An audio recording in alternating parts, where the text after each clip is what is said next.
Hey, it's Susan Pierce Thompson, and welcome to the weekly vlog. I have a topic today that was sent in from a woman named Guni from Sydney, Australia.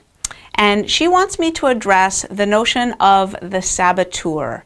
And she asked me to talk about it in whatever way I wanted, spiritually, mentally, neurobiologically. She asked how it relates to the ego, and she just wants me to flesh out this subject a little bit more. And so, great topic, Guni. Thanks for writing in. And so the saboteur, if you don't know, if you're kind of new to bright line eating and you're like, what is that? The saboteur is the name that I like to give, and lots of people like to give, I didn't make this up, to the voice in our head that tries to undermine our best efforts.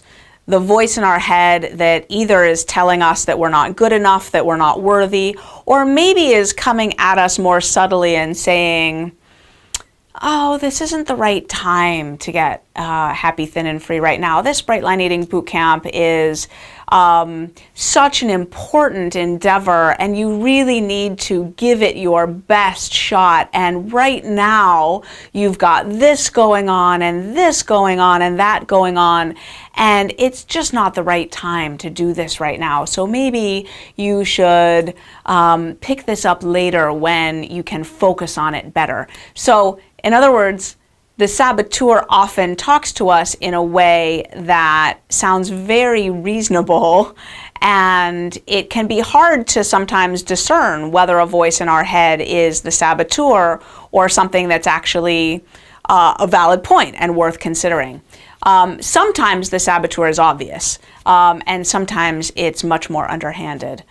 And so I want to talk a little bit about the saboteur because the notion of the saboteur actually has incredible neurobiological plausibility. It's instantiated in our brain in a very specific way. And basically, the saboteur arises from the fact that every part of our brain has its own consciousness that emerges from it. In other words, consciousness, the stream of consciousness that we take on as being ourselves, is not one thing. It's not unified in the brain. There's not a part of the brain that produces consciousness and it's just one part. To the contrary, research over decades from luminaries like Michael Gazzaniga, for example, research has revealed that each part of the brain that's active, and of course there's tons of parts of the brain, gives rise to its own localized consciousness. And it sounds like us. It's in our head, talking to us with our own voice, sounding like us. And that means that the part of the brain, for example, when it comes to food, the part of the brain, the hypothalamus that wants us to eat, will emerge in our stream of consciousness, sounding like us, making up a rationalization for why it's important that we get something to eat right now. And the part of our brain that wants us to avoid giving a public speech because we're afraid of that, will emerge in our mind as a voice sounding like, we need to get out of that talk. That's not going to happen. I'm going to sound awful. People are going to be laughing at me. I'm not going to know the words, blah, blah, blah, blah, blah. That might be the amygdala and its fear trying to, have its own perspective, right? Now, the part of our brain that is most us in the sense of our highest self, our truest self, our best self, would be the prefrontal cortex. And this is part of the brain that is not completely unique to humans, but certainly unique in the way that it is instantiated in our brain, the size, the complexity, the development of it. And so there is a voice in our head that is defending and protecting our best interests in the highest sense. But there's lots of other voices in there too.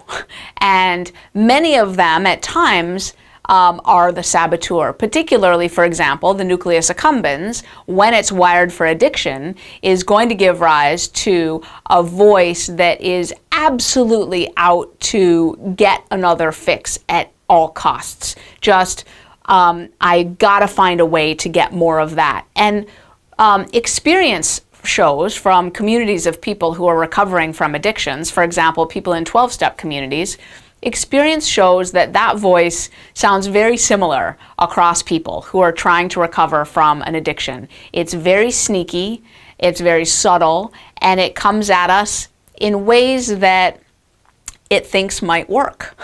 So if a full frontal attack on you've got to go eat that thing, or you've got to go smoke that cigarette, or you've got to go, whatever, engage in that fixing behavior, if it thinks that will work, then it'll do that. But if it thinks that we're too strong in our recovery to fall for that, then it's going to try the back door. And this is where that personality of the saboteur comes in, which is sneaky, deceptive, underhanded, but decidedly negative and not out to protect our best interests. And so I feel like it's helpful to give the saboteur a name and a personality, in as much as it's helpful to recognize that not all of the voices in our head are instantiations of our best self and giving us guidance that will lead to our most happy, thin, and free future. There are voices in our head that don't have our best interests at heart. And I feel like personifying it and giving it a name can be very helpful.